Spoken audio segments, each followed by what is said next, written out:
Movie start होती है। हमें 1973 का समय दिखाया जाता है। अब सीन शुरू होता है और बताया जाता है कि टेक्सास शहर में कब्र की चोरी काफी ज्यादा बढ़ चुकी है। यानी कि कोई कब्रों को खोदकर उनमें से डेड बॉडी को चुरा ले जाता है, जिनमें से कुछ लाशों को देखकर ये लगता है कि आखिरकार ये किसी साइकोपाथ का काम है। इसके बाद हम 5 लोगों को देखते हैं जिनका जिक्र फिल्म की शुरुआत में कमेंट्री करके बताया गया था। उन लोगों का नाम है शेली, उसका भाई फ्रैंकलिन और इनके दोस्त जेरी, कर्क और कर्क की गर्लफ्रेंड पाम होती है। ये सभी लोग टेक्सास में शेली के ग्रैंडफादर के कब्र को देखने के लिए आए थे। आखिरकार उनकी कब्र ठीक है या नहीं। अब उसके बाद सभी लोग कब्रिस्तान में जाकर देखते हैं तो शेली के ग्रैंडफादर की कब्र बिल्कुल ठीक ठाक होती है। उस कब्र के साथ किसी ने छेड़खानी नहीं किया था। अब कब्र को देखने के बाद वो सभी लोग उसके पुराने घर को देखने के लिए निकल जाते हैं, जहाँ पर शेली के ग्रैंडफादर पहले रहा करते थे। रास्ते में उन्हें एक स्लॉटर हाउस दिखाई देता है।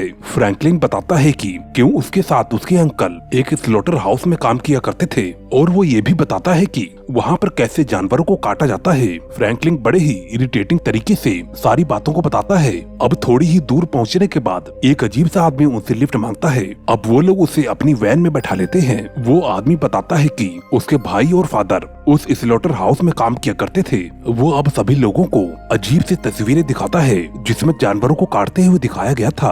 अब हम फ्रैंकलिन को देखते हैं जिसने अपने हाथों में छोटा सा चाकू लिया था। तभी वो आदमी उसके हाथों से चाकू को छीनकर अपने हाथ में एक छोटा सा कट मार लेता है और उसके हाथों से खून भी बहने लगता है। सभी लोग ये देखकर काफी ज्यादा परेशान हो जाते हैं, लेकिन वो आदमी इन सभी चीजों से काफी खुश होता है।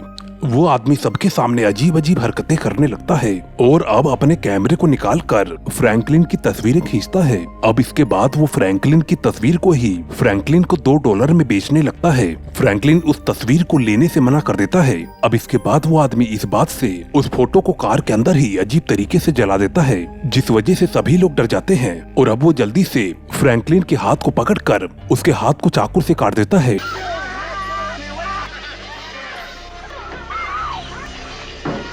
अब वो सभी लोग गाड़ी को रोककर उसे जल्दी से गाड़ी से बाहर कर देते हैं, लेकिन गाड़ी के बाहर भी वो उन लोगों का पीछा नहीं छोड़ता है और दौड़कर वो गाड़ी के ऊपर अपने खून से कुछ निशान बना देता है। वो लोग गाड़ी लेके वहाँ से भाग निकलते हैं। आगे जाकर वो लोग गैस स्टेशन पर रुकते हैं। उनके लिए दुख की बात ये थी कि उन्हें वहाँ पर गैस नहीं मिलता है। अब वो लोग उस गैस स्टेशन के मालिक से अपने पुराने घर का रास्ता पूछते हैं। वो सभी लोग वहाँ से उसके पुराने घर पर पहुँच जाते हैं। उनका घर अब खंडर के रूप में बदल गया था। जब वो लोग गाड़ी से उतरते हैं तो देखते हैं कि वो अजीब आदमी उनकी गाड़ी पर अपने खून से एक अजीब सा सिंबल बना दिया था। जेरी उस सिंबल का मतलब बताता है और बताता है कि इस सिंबल का मतलब है कि मैं तुम्हें ढूंढ लूंगा।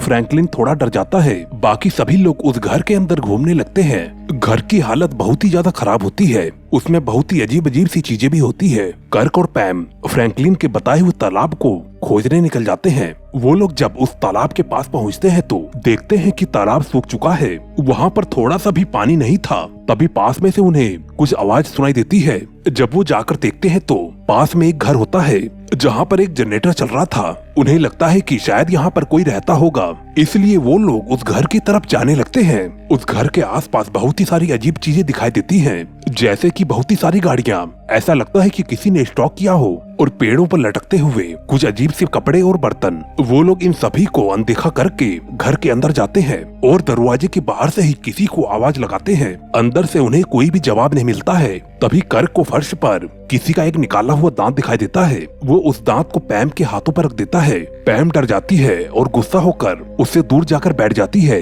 लेकिन अब घर के अंदर से कोई भी रिस्पॉन्स न आने के कारण कर्क घर के अंदर घुस जाता है। अंदर उसे एक अजीब सा दरवाजा दिखाई देता है जिसके ऊपर बहुत ही सारे जानवरों के सिर लगे हुए थे। कर्क जैसे ही उस दरवाजे के पार जाता है, अंदर से एक आदमी आ जाता है जिसका नाम लेदरफेस है, और वो कर्क के सर पर एक हथौड़ा मारकर उसे मौत के घाट उतार देता है। कर्क जमीन पर गिरकर तड़पने लगता है। तभी लेदरफेस दूसरा हथौड़ा मारकर उसे पूरी तरीके से जान से मार देता है। उसके बाद वो गुस्से में दरवाजे को बंद कर देता है।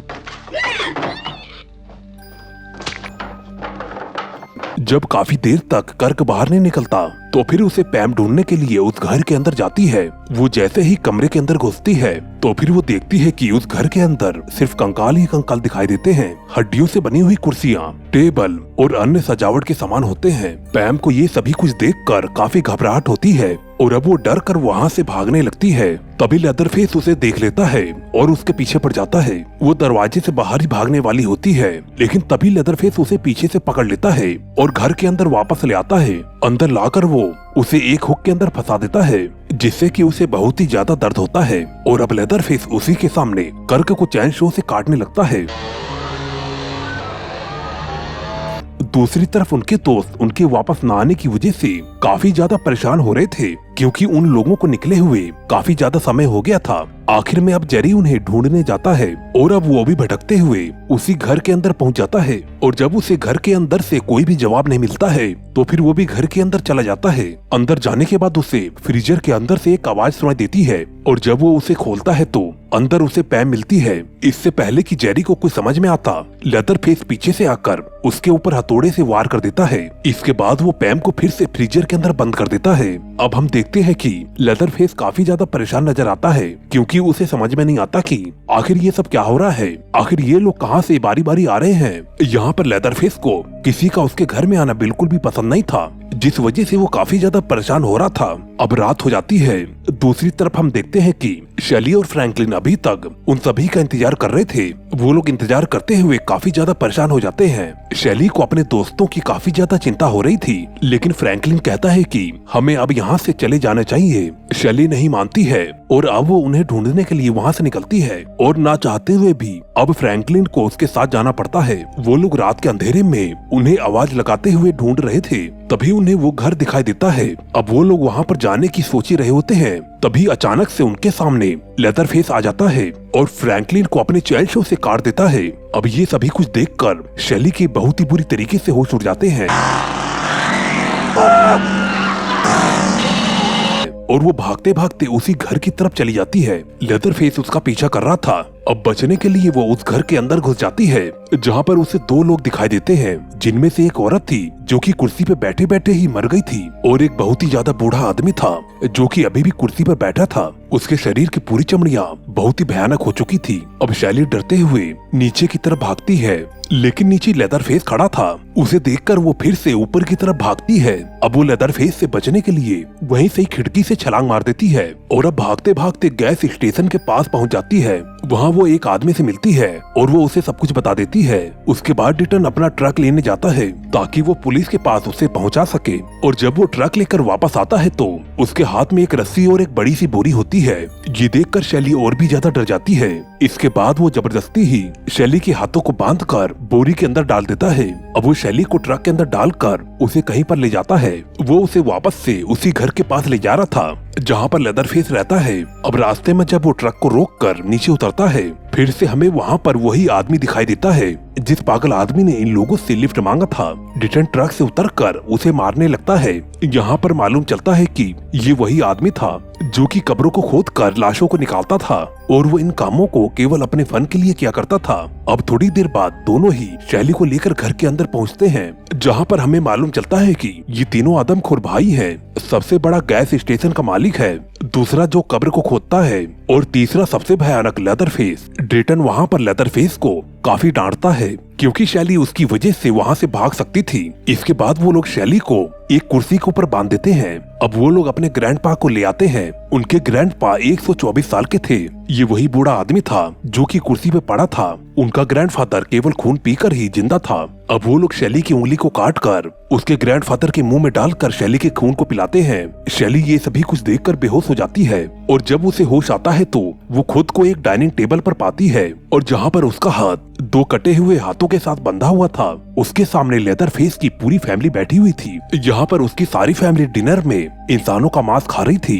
यहाँ पर हमें मालूम चलता है कि इन लोगों का काम हत्या करना नहीं था, हत्या करने का काम सिर्फ उनके ग्रैंडफादर ही किया करते थे, जो कि अब 124 साल का बूढ़ा हो चुका था। अब शैली को मारने का समय आ जाता है। वो लोग अपने ग्रैंडफादर को शैली को मारने के लिए कहते हैं। अपने ग्रैंडफादर के हाथ में वो लोग एक हथौड़ा देते हैं ताकि वो शैली को मार सके, लेकिन ज्यादा बुढ़ापा होने के कारण से उसके हाथ से हथौड़ा नहीं चल रहा था और बार बार हथौड़ा नीचे गिर जाता है। अब बार बार कोशिश करने के बाद आखिर वो एक हथौड़ा शैली के सिर पर मार ही देता है, लेकिन इससे शैली को ज्यादा चोट नहीं आती है और अब वो अचानक से छूट जाती है और फटाफट से वहाँ से भागने लगती है। अब वो खिड़की को तोड़कर बाहर की तरफ छलांग मार देती है। इस बार उसका पीछा डेटन के दोनों भाई कर रहे थे, जिससे कि बचते हुए शैली एक रोड पर पहुंच जाती है जहां पर एक ट्रक आ जाता है और हिचहाइकर को कुचल देता है। ड्राइवर शैली की मदद करने के लिए ट्रक से बाहर आता है और तभी लेदरफेस भी अपने चैन शो को लेकर आ जाता है। अब वो ड्राइवर लेदरफेस के हाथों में चैन शो को देखकर वापस से गाड़ी के अंदर घुस जाता है।